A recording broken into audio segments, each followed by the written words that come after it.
Hi, this is Brian King. If you watch a lot of my videos, you know that I'm really big on legacy, on living a life so that what you leave behind has tremendous value. And I just finished doing something that I initially thought of it as a task, but it turned into something more. My mom and dad sold the house that I grew up in, and they're going to go travel around the country in an RV. So they needed to go through some things, sort out, decide what they're going to keep and what they're going to give away. And my mom came across this folder that was filled with my grandmother's old recipes. My grandmother, Emily Kish Bedoni. She passed away, I think, about 15 years ago. And as I was going through these recipes, I remembered the Thanksgivings we had, the Easter breakfasts and brunches, the dinners, and how just amazing her cooking was. My grandparents, my mom's folks, both emigrated here from Romania when they were children. So a lot of these recipes are Romanian or Hungarian influenced. And if you haven't had the food, it's just indescribable. It's amazing. And in addition to just the recipes themselves was how she collected them. I want to show you a couple. In this case, she just took some random scrap of paper and wrote an entire recipe on it. And she didn't think to transcribe it over to a larger sheet of paper. This was it. And my grandparents grew up in the Depression era. So everything had value. There was that scarcity mindset that you don't waste anything. You use whatever resources you have. So this was an example of that, I think.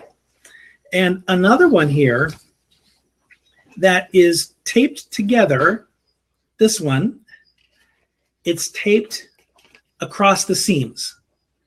So my guess is that this had been folded and unfolded so many times that the seams were starting, the little creases were starting to burst.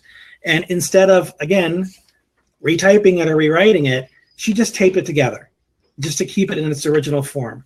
And that was just so cool and so pragmatic, keep it in its original form. And there are things here that are written on hotel letterheads, the back of envelopes for things they received in the mail, scraps of paper, things, little spiral notebooks, just whatever she had handy. And I'm looking at the recipes, things that I grew up with. Some of the things I could easily gain 100 pounds on. The pastries from Romania are just out of this world. And learning the spellings of some of these things for the first time, because I never knew I had never had a need to spell it. I just ate it. It was just delicious. So I'm looking forward to really digging into some of this stuff and seeing what I can recreate. Because my grandma, I don't know that she ever bought anything from the store canned. If she did, it was rare. Her and Grandpa had a big garden in their backyard. She was always canning and jarring the vegetables and using what they grew. There's recipes here for the sauce that goes on different dishes. She made the sauce from scratch. The frosting for certain cakes, she made the frosting. She didn't go to Duncan Hines or anything else and spooned it out of a can. She made the frosting. And this was how she lived. Everything was as she was when she was a kid. She always made it from scratch. I think probably in her later years, when some arthritis and just fatigue caught up with her, maybe she started getting some stuff from the store. But knowing my grandma, I bet she did it with great reservation. She took so much pride in what she was able to make. And like, hey there, cousin. And like any woman from her era, the Romanian, the Catholic heritage, the roles, the gender roles were very, very specific and very strict. And my grandpa, he brought home the bacon and he was the man of the house and he made all the decisions. And grandma did the cooking and the cleaning. Well, when it comes to cooking, man, she was a ninja, and she passed it on to my mother. And these recipes are part of my grandma's legacy because there was so much comfort, so many feelings of family that I'm remembering as I'm looking at these recipes. It wasn't just stuff that I sat down and ate and said, oh, this is good. Can I have seconds? there's just so much warmth that I think about. You know, and of course, like with many grandchild relationships, our relationship with our grandparents was different than who they were when they were kids. You know, you hear stories about, oh, well, you know, my childhood was rough and, you know, grandma and grandpa treated me like this.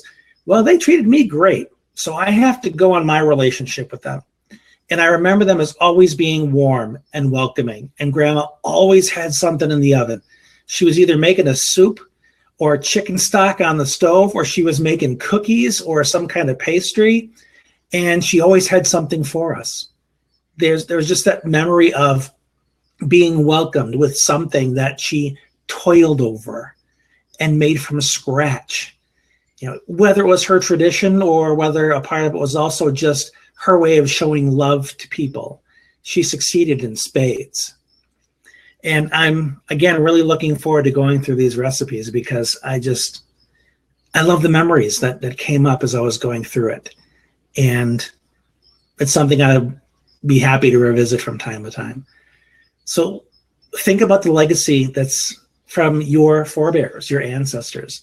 You know, what little things do you remember that when you spend a little bit more time with it, you realize that there's a much deeper contribution and something that maybe seemed, you know, superficial at the time.